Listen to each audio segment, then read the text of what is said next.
What's going on, YouTube? Welcome to another video today. Today we're going to be testing out the vehicle's charging system. So we're going to be doing the battery, alternator, and serpentine belt.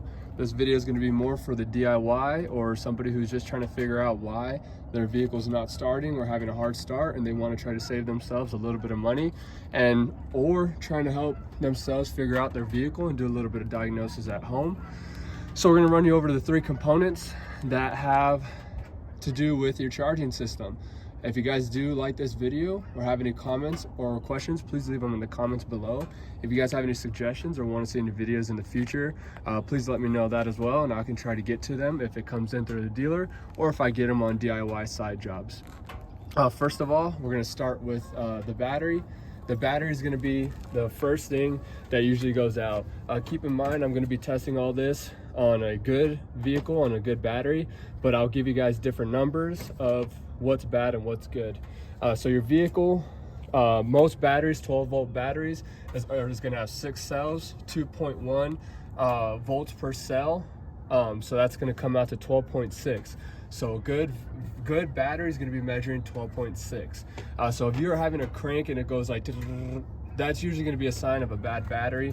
What you can do to test your battery is we have a battery tester here. These are very, very simple and easy to use. If you do want to buy one of these, you're more than welcome to use it. I'll show you just very quickly how you use it. Red goes to red, black goes to black, positive to positive, negative to negative. And the system reads it. It's reading 12.9 volts. Like I said, 12.6 volts is good. Right now it's a little higher because there's surface charge on it from moving the vehicle.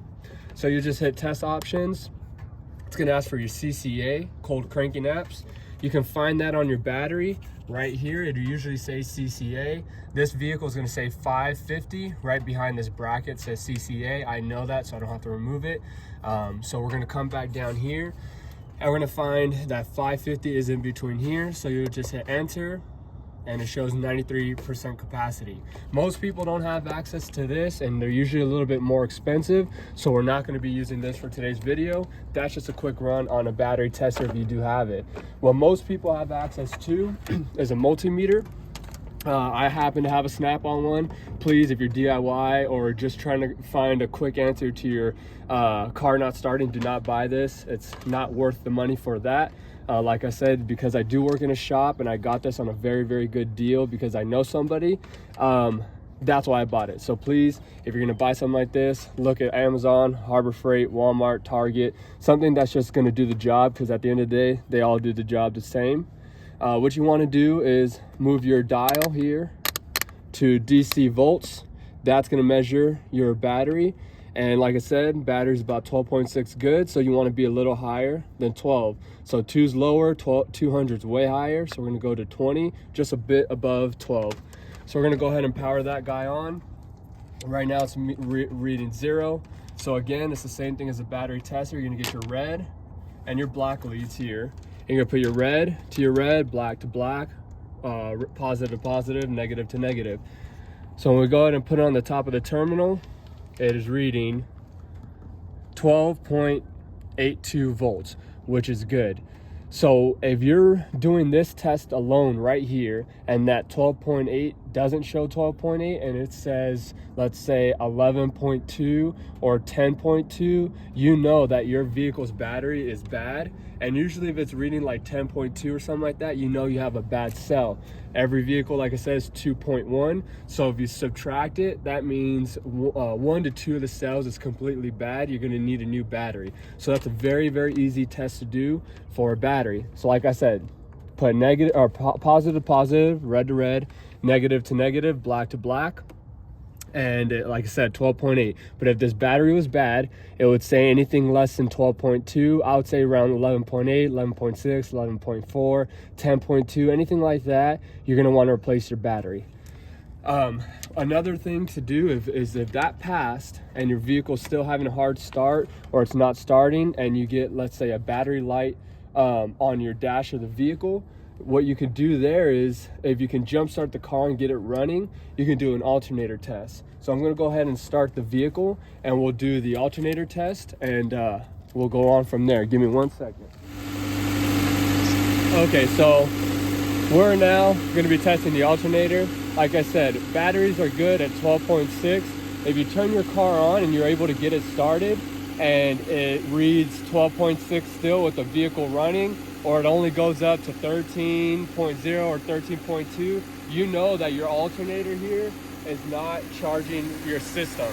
Your battery relies on your alternator. So if you follow this wire all the way through here, and it keeps going and it comes up to your positive battery terminal. So those two coincide together. So if that's not getting power from here, that's not charging that. So like I said, if it's not reading anywhere from 14.2 to 14.4, you may have found your concern. But if it's definitely still at 12.6 or 13.2 or 13.0 with the vehicle running, most likely that's going to be your concern. So we'll go ahead and test this battery.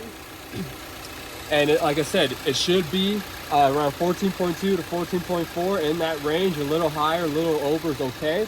Same thing as the battery, red to red, black to black, positive to positive, negative to negative. So we'll go ahead and do it just like we did for the battery tester. And if you see there, we're right on the money. We're at 14.3938, basically 14.4. We now know that our battery and our alternator is charging perfectly. So both are going great. One thing you can do, this is going to be a little bit more in depth of a diagnosis, is going to be a voltage drop. Let's just say this wasn't reading 14.4 and it was reading 13.8 or lower. What you can do is, like I said, this wire connected to here is literally connected by a little 10 millimeter bolt that runs through all the way back up to your battery again. So let's say you had corrosion in here that you could not see. That's going to be high resistance, where this isn't going to be able to send the voltage or current through to the battery. That's going to really be a detriment to your charging system. So how you can test that is you can get your power here, and when you do this test, just make sure you don't get your wires hitting up on that belt there. What I do love about these Boxer engines or the Subaru engines, our Toyota FRS has the same thing, is it has this little cover here protecting this belt, so you kind of have a little leeway. But keep in mind where your wires are going. You can always reroute them around this windshield washer reservoir and then go ahead and touch it. So you're going to want to put your power to the bolt here and come over to your negative side on your battery, and now look at that.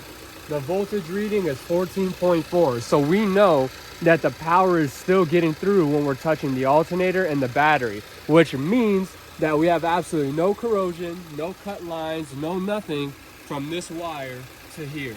Let's say you had only 7 volts, 8 volts when you did that test. You now know you either have corrosion somewhere on this connection, somewhere on this line, or somewhere in this connection. Doesn't necessarily mean you have corrosion, but you may have corrosion, cut wire, rodent may have bit through the lines, something like that. Another simple thing though could be you can tighten these bolts here to make sure that this terminal doesn't move, or tighten this bolt here and make sure this guy doesn't move. And if they're all tight, you're good to go. Let me shut off this vehicle so you guys can hear me a little better.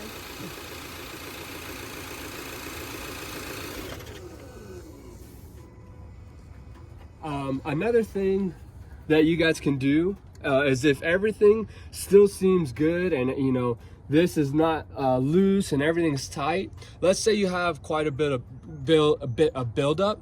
One thing you can do is go to Harbor Freight and buy yourself one of these battery terminal tools, and you can remove your terminals off of these posts, stick your terminal cleaner in there and just clean the posts and make sure there's a really good connection. Another thing you can buy from Harbor Freight is this brush here, and you would just get in and clean all these connection points on both the battery and the alternator here.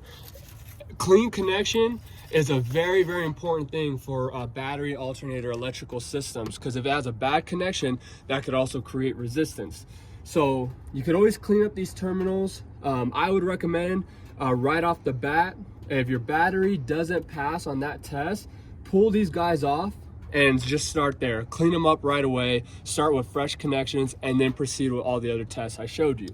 One of the other things that may affect your charging system, and this will probably be the third least to happen before the alternator or the battery and alternator, is your serpentine belt here.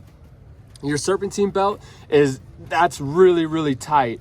If it stays loose, that means it's not pulling hard enough on this alternator here, which means it's not going to be pulling enough power to be charging this. So go ahead and just kind of bounce this up and down. If this is loose, then it's not charging your alternator. If that's loose and it's not charging your alternator, it's not going to be charging your battery. So to replace that, it's actually very easy. I will be making a video here pretty soon on how to replace your serpentine belt on a 2018 Subaru Crosstrek.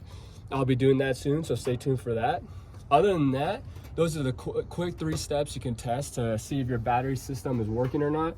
That's the battery, alternator, and serpentine belt test. Hopefully that helps you guys and you guys are able to figure out your issue to save yourself a little bit of money.